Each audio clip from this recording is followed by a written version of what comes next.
Welcome back to The Explainer. I'm so thrilled to have you here. Look, for all the executives, founders, and team leaders tuning in today, we've got something absolutely crucial lined up for you.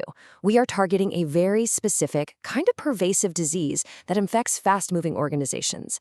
I like to call it motion without meaning. You know the exact feeling I'm talking about, right? Everyone is working incredibly hard, but the needle, it just isn't moving the way it should be. Well, today, we're going to cure that. We're diving right into a step-by-step guide for leaders on the absolute critical difference between strategy and planning. So I want to hook you right away with a direct question, and I want you to answer this honestly in your head. Can you write your strategy in one sentence? Now hold on, I need to be crystal clear here. I am not asking for your revenue goals. I'm not asking for your quarterly roadmap. I am asking for your actual fundamental strategy. Most leaders, well, they kind of pause right here. And honestly, it's entirely normal if you're pausing too. The author of our source material actually had a fascinating realization about this exact question. A few years ago, their team had absolutely everything you'd think a successful business needs. They had the roadmaps, they had the 2-week agile sprints, KPIs, perfectly defined quarterly goals, the whole shebang. Execution looked phenomenal on paper. But despite moving so fast, their actual progress felt surprisingly small. Then someone stopped and asked them, "Hey, what's your strategy?" Their answer? "We're going to grow fast and capture market share." I mean, it sounded smart. It sounded aggressive, right? But actually, scratch that. That wasn't a strategy at all. That was just a goal. A goal is simply a desired outcome. Saying you want to grow fast, that is not an integrated theory of how you're actually going to win in the marketplace. And this points to a massive trap for executive decision makers, optimizing execution before you define your direction. When you just focus on moving fast, you get motion, sure, but you don't necessarily get progress. Recognizing this distinction is a real game changer for how you think about leadership.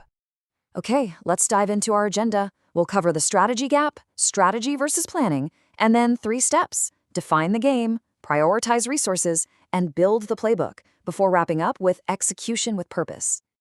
Section 1. The strategy gap. To understand why teams can move so incredibly fast yet still yield such mediocre outcomes, imagine you're navigating a ship. Over on one side, you've got a lighthouse. That represents your strategy, your unwavering direction. Now, on the other side, imagine a busy construction site with blueprints and cranes everywhere. That represents your plan, the actual day-to-day motion and execution.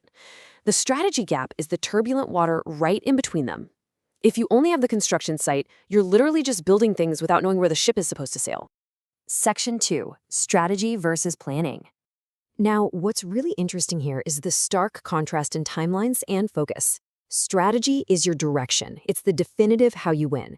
It looks ahead over a 2 to 4 year time horizon. It's your ultimate destination.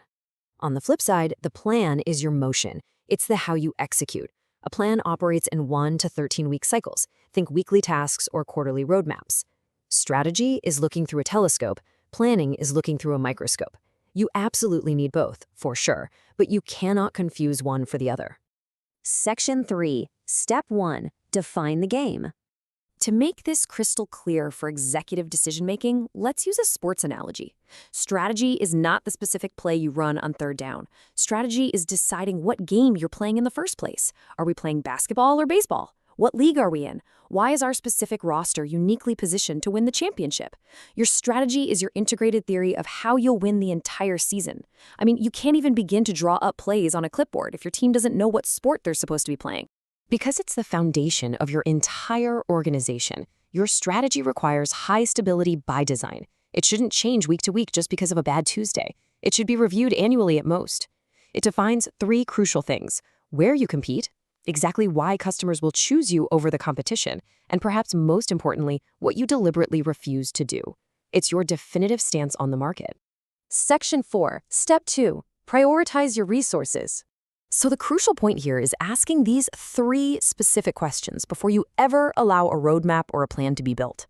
1. Where are we playing? Like what specific market segments? 2. Why do we win there? What's our unique capability? And 3. What are we saying no to? Honestly, that last one is the superpower of great executives. If you don't say no to good ideas, you won't have the resources to execute your great ideas. Answering these 3 questions ensures total team alignment. Section 5. Step 3. Build the playbook. To continue our sports analogy, if strategy is the sport and the championship theory, the plan is your weekly practice schedule. It's the specific X's and O's drawn up on the clipboard. It's tracking individual player stats. The plan is highly actionable. But again, imagine trying to run a highly coordinated pick and roll play when half your team thinks they're playing soccer. No way that works, right? But that's exactly what it looks like when a business plans without a strategy. When you do finally build the plan, it has a very specific architecture. It consists of sequenced actions and tasks. It has incredibly clear owners. You know exactly who is doing what. It has firm deadlines and timelines. It outlines dependencies, and it utilizes metrics for daily and weekly progress tracking.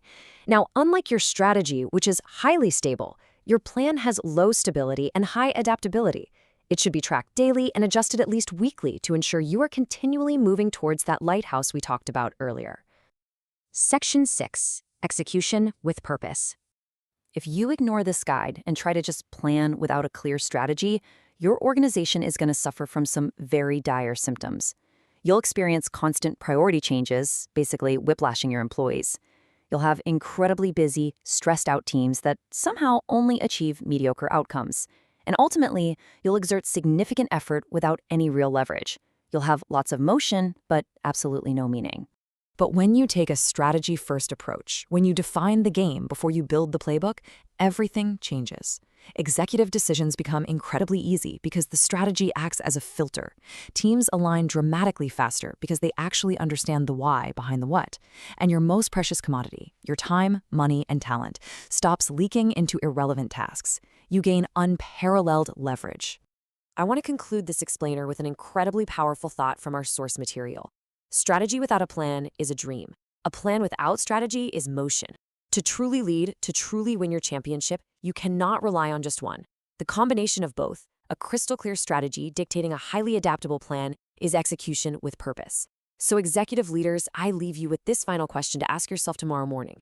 Is your team currently executing with purpose, or are they just in motion? Thank you so much for joining me on this explainer, and I absolutely cannot wait to dive into our next topic with you.